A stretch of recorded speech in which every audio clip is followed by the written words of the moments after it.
You look on paper, and you say the Boston Red Sox are better on paper. Even with the injuries, what you've had for the 2+ months that you've been playing, an ace in Garrett Crochet, better. A closer in Aroldis Chapman, better. Whether he can pitch 2 innings or not, I don't care. He's throwing gas, and he's getting the job done the bulk of the time. Even better with Bregman, and he was in the lineup for the bulk of where you are this first third of the season. And yet, as my that's what Father Mike Schmidt says. I'm a Bible podcast. And yet, when he's talking about God. Are you still keeping up with that? I'm still doing it intermittently.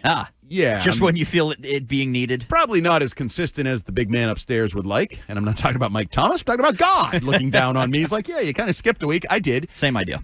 But and yet, you're a worse baseball team. Yeah. And I think it's very easy to say, then the manager must not be doing his job. He's got more talent. The young players, for the most part, are older.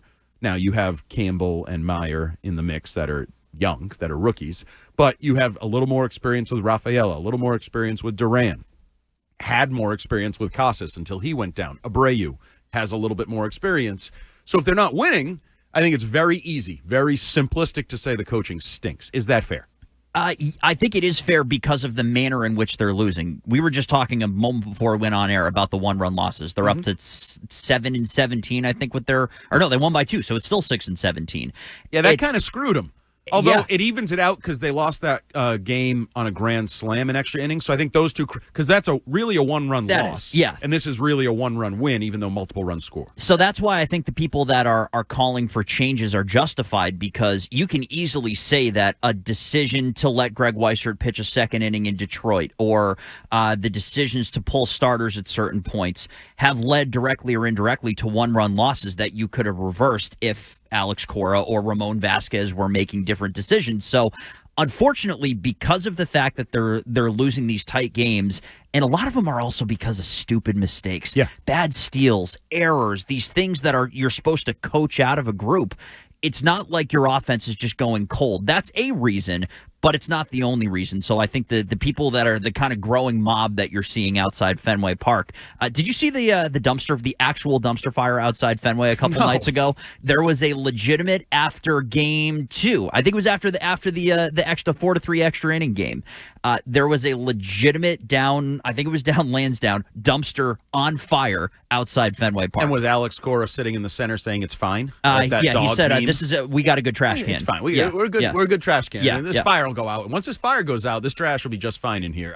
So what do you make of it? Are people justified in being upset? You absolutely have to question the manager when you look at the talent, when you look at the aging or the maturation, and you look at the issues they've had for multiple years under his tenure. That being said, I tend to side more with what Will Fleming told us at Fenway Park the other day. Guys don't learn how to win baseball games. Guys don't learn enough baseball getting fast-tracked through the minors to the major leagues. Christian Campbell is a young, inexperienced player who is making mistakes. I also think they screwed him, and he's been drowning in player movement, prep for first, but play second, move in the order. Right, center, play left. I think people are talking about sending him down. I would do the opposite. Really? If I were the manager of this baseball team, I would sit him down, and I would say, you're going to play second base, and you're going to bat ninth. And you're doing that for the next month. Just an FYI. If you make 100 errors, you'll be at second base. If you strike out 100 times, you'll be ninth in the order.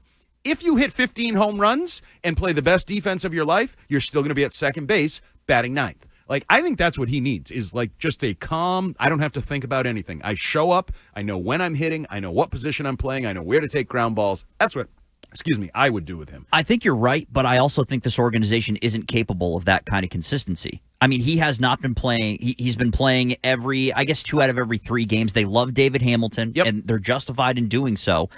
I told you were going to need David Hamilton to win games. Yeah, but now I think he's actively keeping you from the consistency that you need from Christian Campbell, which is why I think if you could get him a couple, so your deadline, you have to keep him down 15 days if you send him down, unless there's an injury on your roster. Right. I think 15 straight days hitting wherever you hit him, second, or hit him wherever you're going to hit him in the big leagues. If you're going to have him 6th or 7th, put him there in AAA and let him play second base and just give the kid a reset. It's not like he's the determinant between you winning and losing games at the big league level right now. Well, he sometimes is the determinant of you losing games. All the more reason to get him the hell out of here. I for just a couple don't think weeks. it's his fault, and I think they've screwed him to some degree. Yeah, no, with the way, that's fair. And it's what we always talk about. It's the lack of consistency, the miscommunication.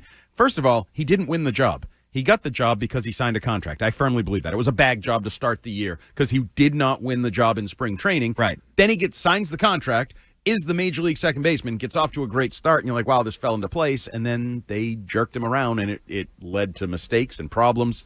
But if we're going to talk about Alex Cora, coaching isn't just the manager. Leadership isn't just the manager. And one of the things we've dabbled in, and we had a call yesterday, oh, you guys never rip Fatsy, you only talk Cora and Bailey. I don't think that's true. I think we've talked about all of them. I know it's true. We've done polls. You guys had mentioned Fatsy within the hour when that call came. Yeah. By the way, you had mentioned it earlier in the 5 o'clock hour. They have ears, and they hear, but they don't listen. Right. It's very important, and I am guilty of it sometimes. But you put some numbers in. So if we're going to talk about basically the offensive and defensive coordinator, if this were football, right?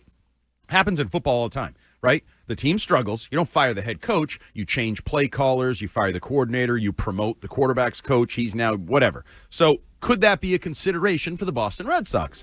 So starter ERA, 4.42, 24th in baseball. Not good. You like that? No.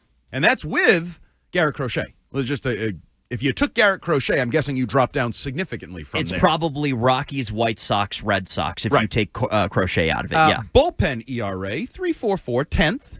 2.92, 6th since May 1st in second most innings, which is really impressive. Yeah, how wild and they're is losing that? guys. Right. You lose Slayton to basically being overuse. Yesterday, I watched Weissert walk off the mound punching himself in the head, which I'm not sure that it didn't work for Mac Jones, Weissert. I'm not sure it's going to work for you. We appreciate that you're invested in the actions and you're disappointed in yourself, but not sure punching yourself in the head on the mound is a great idea. They're also all high leverage games. These one-run games, that's entirely what the bullpen is inheriting. Right. And for a reliever, we rave about, you get 8 innings after the starter stinks, but those are all important innings because you can't let it get worse. If you're going to give your team any chance to win those games when a starter goes 1 inning, 1 2/3, 3 innings, whatever it may be, which happens all the time for them, 16 times in the last month, according to Will Fleming. Yikes. Stat guy. So those are good stats. Those are good stats. Yeah. They're none of these dorky stats. And we'll get into that later because the Patriots hired a new analytics guy. Oh, you pointed at me. I thought they were my dorky stats we were picking apart. Well, you like your dorky stats. Well, yeah. They add to the conversation. Some do, some don't. Okay. And I think that parsing is the most important part of that. But these are good old-fashioned ERA stats. So if you're looking at Andrew Bailey and his job, 24th for starters, 10th for relievers. Okay. Sure. Right? So he was a reliever. Maybe that's why. Okay, yeah. Sure.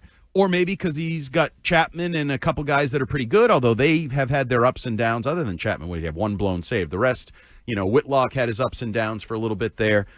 Then you look at batting average, 254, tied for 6th. Huh. Good. 6th in all of baseball. Much better than their record. OBP, 325, tied for 8th. Huh. 8th, so still top 10. Still top 10. We were praising 10th in bullpen ERA as good. These are both higher than that. Slugging percentage, 416, 5th.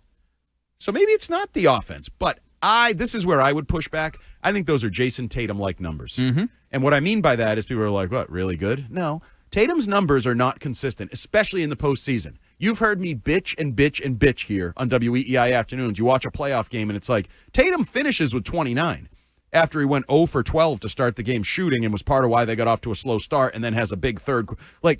Not all numbers are made the same, and I would prefer that you had, if you're going to get to 30 points, give me 7 in each quarter, basically. Be a consistent positive force for your team. Don't go 0 for your first 10 and then have to go on a flurious, brigade, whatever that is, barrage. Yeah. Barrage is better in the fourth quarter.